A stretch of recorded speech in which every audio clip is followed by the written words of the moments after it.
Class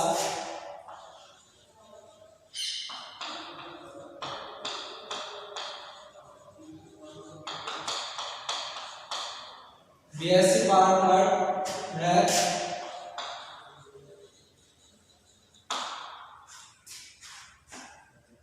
paper चल रहा था अपने पास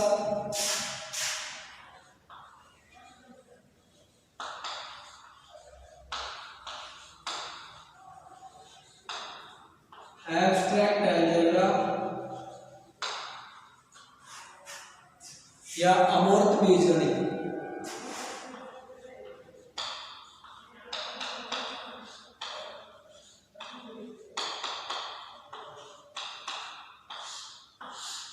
अमूर्त बीजगणित इसमें भी अपने पास क्वेश्चन चल रहे थे यूनिट नंबर 5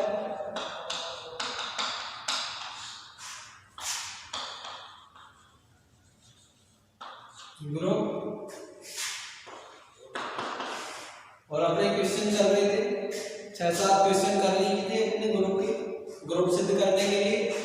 और ग्रुप सिद्ध करने के लिए अपने को वो एक 5 जो प्रॉपर्टी है वो सिद्ध करनी होती थी। पहली थी अपने पास समवर्तता का गुणधर्म, दूसरी थी साचर्यता का गुणधर्म, नंबर 3 पे था अपने पास तत्समक अवयव का अस्तित्व और नंबर 4 पे था अपने पास इनवर्स एलिमेंट का अस्तित्व या फिर प्रतिलोम अवयव का अस्तित्व। और यदि अपने पास आबेली और अनाबेली भी पूछे तो यदि आबेली ग्रुप की बात करें तो अपने को क्या सिद्ध करना होगा, क्रमयुग्मी नियम। यदि अनाबेली पूछे तो अपने को क्या दिखाना कि वो क्रमयुग्मी नियम का पालन नहीं करता।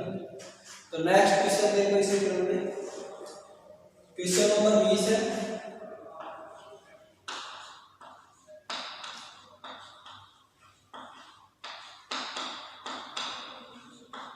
प्रदर्शित कीजिए कि पूर्णांकों का समुच्चय i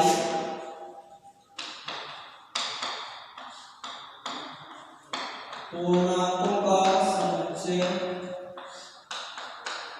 i द्विचर संक्रिया के लिए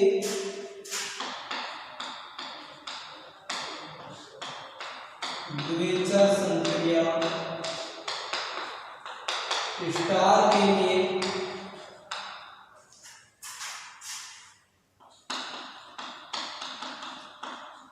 एक ग्रुप नहीं। यह अपने को सिद्ध करना है कि सो दैट पूर्णांकों का समुच्चय i द्विचर संक्रिया स्टार के लिए एक ग्रुप नहीं है। और किसके लिए कौन सी कंडीशन दे रखी है, a star b equal to a minus b। जो दो अवयवों के बीच जो संक्रिया है अपने पास स्टार वो किस प्रकार से परिभाषित है। यदि a स्टार b अपन दो अवयवों की क्या करें, संक्रिया कराएं किसमें से, i में से, तो क्या आ गया a माइनस b। और जहां पर क्या दे रखे हैं a माइनस b और is a b belongs to i, जो कि a b क्या है, पूर्णांक है और b भी क्या है, पूर्णांक। अब देखो अपन को क्या करना है, प्रूफ करें किसको। तो प्रूफ करने के लिए अभी मैंने बताया था कौन सी कंडीशन चाहिए अपने को, 5 कंडीशन चाहिए। यदि उनमें से एक भी कंडीशन क्या नहीं होती है, सेटिस्फाई नहीं होती, तो वो क्या नहीं होगा, एक ग्रुप में नहीं होगा। तो नंबर फर्स्ट पे देखो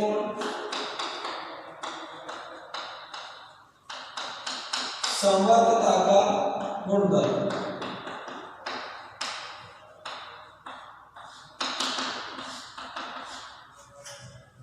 इसको बोलते हैं क्लोजर प्रॉपर्टी, समवर्तता का गुणधर्म या क्लोजर प्रॉपर्टी। इसके लिए क्या करना होगा अपने को, कोई भी दो अवयव लेंगे एक भी में से, अगर इन दोनों अवयवों के ऊपर संक्रिया करें तो किसमें आना चाहिए, आई। यानी माना कि और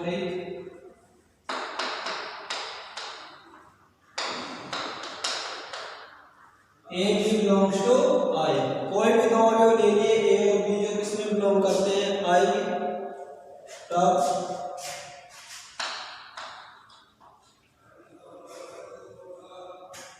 दोनों अवयव की संक्रिया कराएंगे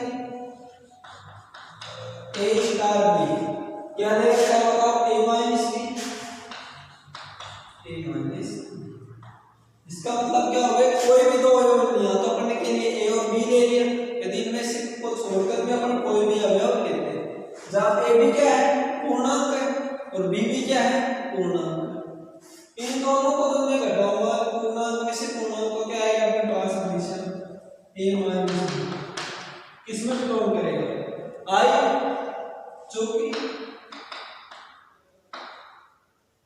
ए बिलोंग्स टू किसमें आई और बी भी किसमें बिलोंग करता है, देन ए माइनस बी भी किसमें बिलोंग करेगा आई। कि कोई भी दो पूर्णांक है जैसे 5 और 4, 5 में से मैं 4 घटाऊंगा तो वो भी क्या आएगा पूर्णांक आएगा, और जो किसमें बिलोंग करेगा आई, चाहे वो प्लस का हो या माइनस। तो अपने पास ये क्या करते हैं समरूपता के गुणधर्म का पालन आता है। पहले की संक्रिया क्या होगी, स्पष्ट होगी, अतः संक्रिया स्टार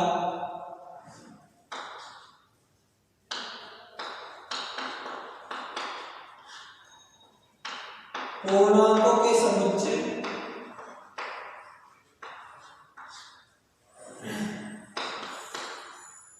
आई के लिए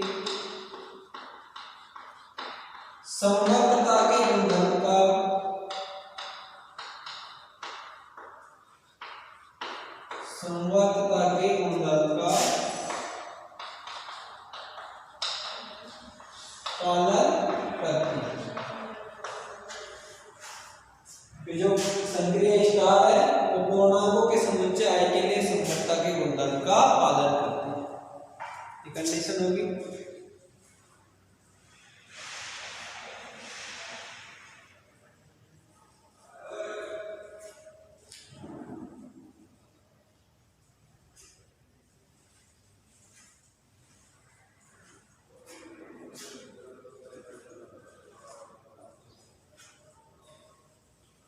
इसके बाद देखो पहली कंडीशन सेटिस्फाई हो गई। नंबर 2 पे कौन सी आती है अपने पास साचर्यता का गुणधर्म,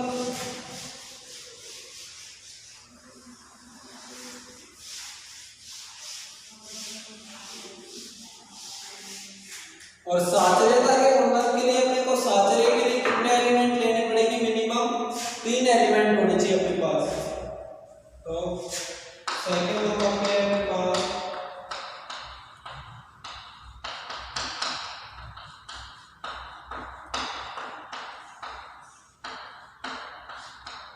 साचर्यता का गुणधर्म, इसको बोलते हैं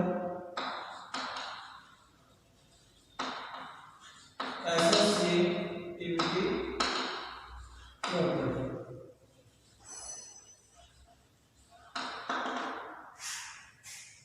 साचर्यता का गुणधर्म या associative property.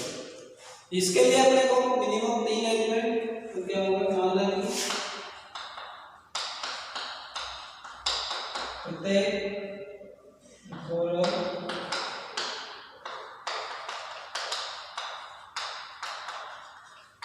A B C, तीन अवयव ये लिए जो किसमें बिलोंग कर रहे हैं आई के लिए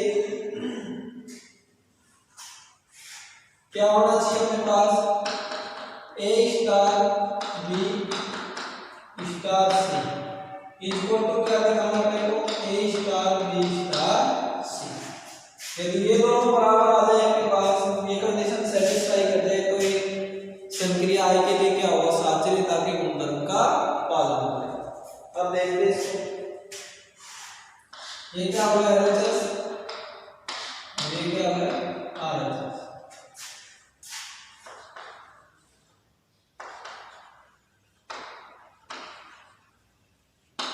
देन दिस होता है अपने को ये दिखाना है दोनों को बराबर, तो फ्रॉम एलएचएस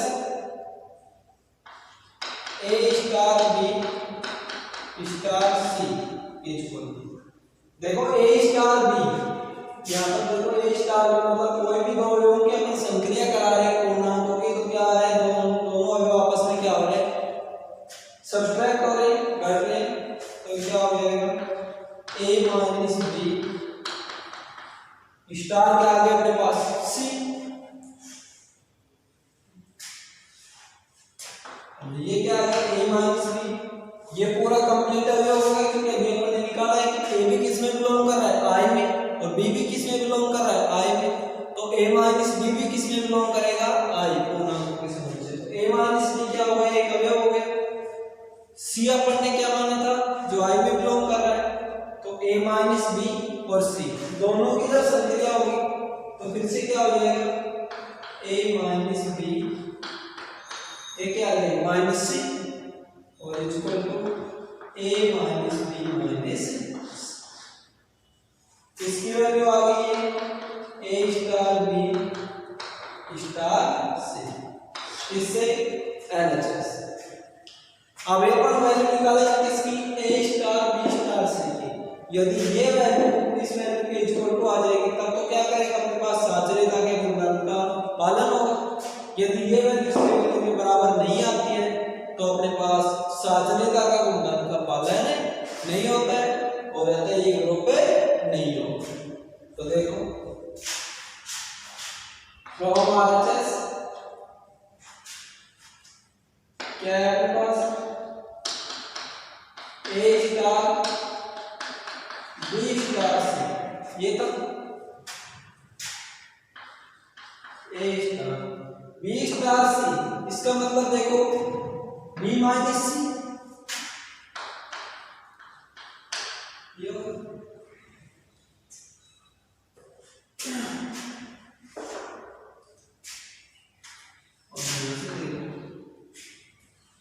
a स्टार क्या हो गया, b माइनस सी।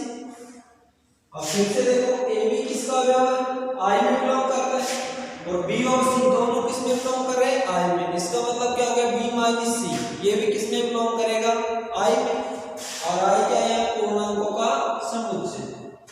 तो क्या हो जाएगा आपके पास, a माइनस कोष्टक b माइनस सी, क्योंकि संक्रिया स्टार को ये परिभाषित कर रहे हैं कि दो अवयव क्या हो रहे हैं, आपस में घट रहे हैं या सब्ट्रैक्ट हो रहे हैं। तो यहां से देखो a माइनस करेंगे तो कोष्टक मिलेगा क्या, माइनस, और माइनस को माइनस से मल्टीप्लाई करेंगे तो क्या हो जाएगा, plus a star b star.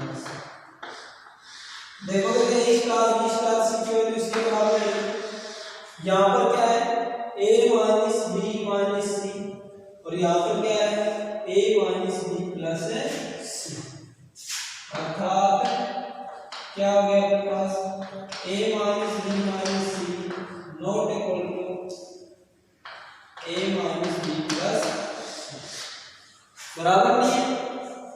अतः क्या लिखेंगे, अतः संक्रिया स्टार समुच्चय i के लिए साचर्यता के गुणधर्म का पालन नहीं करता है, अतः i एक ग्रुप नहीं है। और यही अपने को क्या करना था, सिद्ध करना, क्योंकि अपने पास चार कंडीशन होती है और चारों कंडीशनों में अगर अपने पास एक भी कंडीशन सेटिस्फाई नहीं कर रहा है तो अपने पास आगे कंडीशन निकालने की जरूरत ही नहीं है, क्योंकि पहले से सेकंड कंडीशन ही क्या कर रहा है, सेटिस्फाई नहीं हो रही है, अतः ये ग्रुप नहीं है।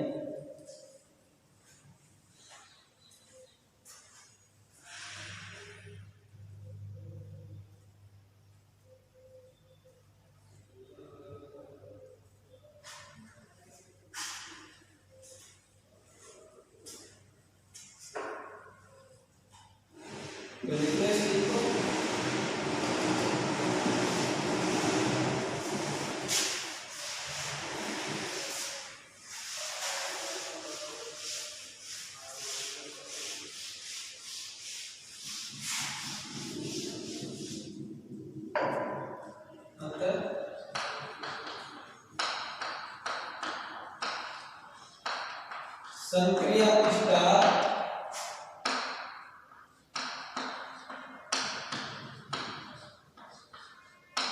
समुच्चय I के लिए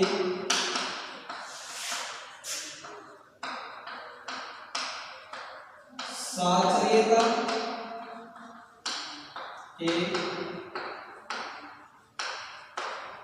गुणधर्म का पालन नहीं करती है।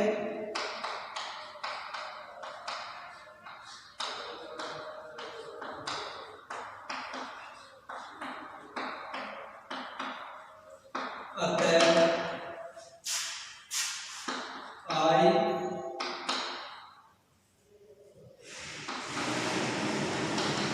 एक ग्रुप नहीं, क्योंकि ग्रुप के लिए तो उसको चारों कंडीशन सेटिस्फाई करनी होगी, साचर्यता की, वो समवर्ता की, तत्समक अवयव का अस्तित्व और प्रतिलोम अवयव का अस्तित्व। जबकि यहाँ पर प्रतिलोम और तत्समक निकालने की जरूरत ही नहीं है, क्योंकि पहले से अपने पास सेकंड कंडीशन क्या हो रहा है, सेटिस्फाई नहीं हो रही। उतार इसको।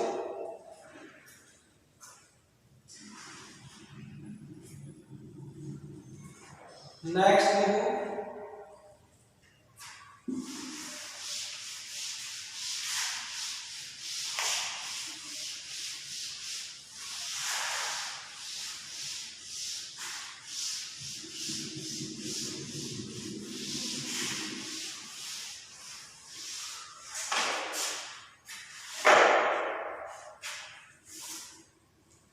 Question number 22।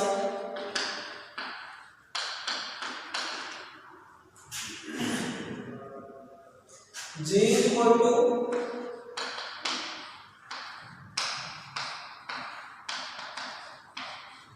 3 की पावर है small n belongs to z के लिए तत्समक अवयव के लिए तत्समक अवयव व प्रतिलोम अवयव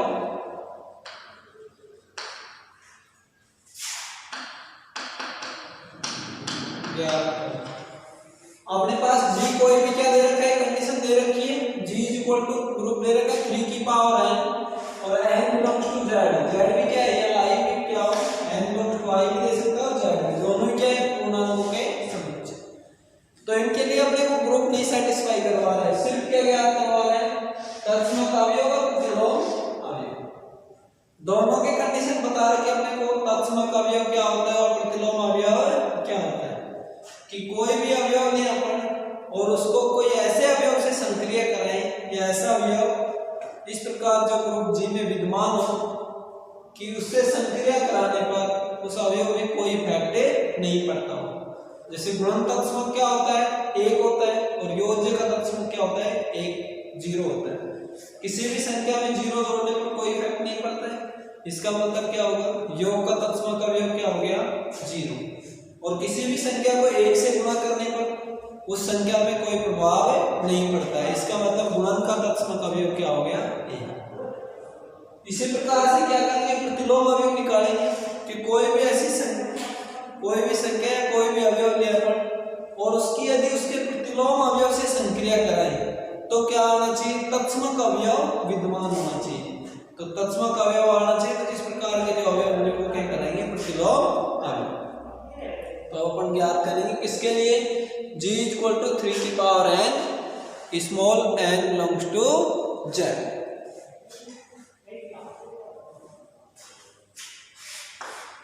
सॉल्यूशन देखिए, और गिवन अपने क्या दिया है, G इज इक्वल टू 3 की पावर n, जहां पर स्मॉल n किसमें बिलोंग कर रहा है, z। पहला क्या करेंगे,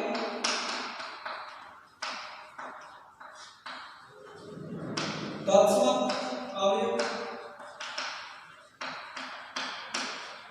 यदि तत्समक अवयव का अस्तित्व होगा तो उसमें क्या होगा, विद्यमान होगा। तो इसके लिए 3 की power n belongs to, n का मतलब क्या हो गया, कोई भी अवयव ले सकते हैं अपन। जैसे अपन क्या ले लिया, a ले लिया, माना कि 4 इज 3 की पावर a, जहां पर a किसमें बिलोंग कर रहा है, z के लिए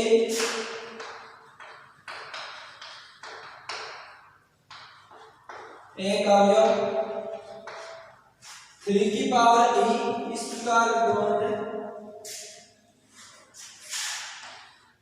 3 की power e belongs to z। यहाँ पर ये लिख सकते हैं 3 की पावर e जो किसमें बिलोंग कर रहे हैं, z में।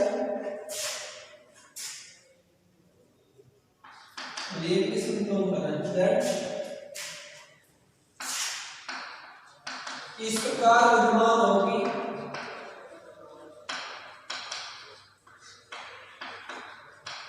इस प्रकार विद्यमान होगी 3 की पावर a डॉट 3 की पावर e इक्वल टू 3 की पावर a, या फिर इसका रिवर्स कर वापस करें तो भी क्या आना चाहिए, मतलब 3 की पावर a कोई भी एलिमेंट अपने पास 3 की पावर n के रूप में दे रखा है। यहाँ से इसके लिए क्या मानेंगे, आइडेंटिटी एलिमेंट जिस प्रकार से विद्यमान हो 3 की पावर e इक्वल टू 3 की पावर a। ये तो होता है आइडेंटिटी एलिमेंट तत्समक कि उसकी तत्समक अवयव के अपन किसी भी अवयव से संक्रिया कराते हैं तो वो ये अवयव है, देखो 3 की पावर a ही है और इससे संक्रिया कराते तो अपन अभी सोल्व करेंगे। 3 की पावर a डॉट 3 की पावर e इक्वल टू 3 की पावर, यहाँ देखो जब आधार समान हो तो क्या हो जाते हैं, घातें जुड़ जाती है। तो यहाँ से क्या हो जाएगा 3 की power a plus e equal to क्या बचेगा 3 की पावर a। यहाँ से देखो आधार समान है 3 की पावर है, मैं ये लिख के a की पावर 2 और a की पावर n, तो n का मान क्या हो जाता है 2। कंपेयरिंग कर लेंगे, यहाँ से बताओ कंपेयरिंग होगी तो क्या हो जाएगा अपने पास a plus e equal to a, ये होगी a plus e equal to, और इसको मैं क्या लिख सकता हूँ a इक्वल टू या e इक्वल टू क्या होगा a minus a equal to 0, अर्थात e की वैल्यू क्या आ गई अपने पास 0। जबकि अवयव क्या लिया था अपने तत्समक अवयव, ये गलती मत कर देना कि 0 देखते क्या करो कि 0 तत्समक अवयव है। अपन ने तत्समक अवयव क्या लिया था 3 की पावर e, यहाँ से देखो क्या है 3 की पावर e ये लिया था तो e का मान क्या आ गया 0, अतः अपने पास तत्समक अवयव क्या आ गया 3 की पावर 0। इस प्रकार से लिखेंगे 3 की पावर e a डॉट 3 की पावर, ये फिर क्या लिख दो 3 की पावर e इक्वल टू 3 की पावर 0, क्योंकि इसका मान क्या है 0। और बताओ किसी की भी पावर अगर 0 होती है तो उसका मान क्या होता है 1, और 1 बताओ किसके लिए गुणन का तत्समक अवयव, अतः क्या है आपके पास g इक्वल टू 3 की power n belongs to z में क्या है एक तत्समक अवयव 3 की पावर इस प्रकार विद्यमान है जिसका मान क्या होगा आपके पास 1, क्योंकि किसी की पावर 0 हो उसका मान क्या होता है 1, तो ये क्या होगा अपने पास तत्समक अवयव का। अब इसके बाद पढ़ेंगे इसमें प्रतिलोम अवयव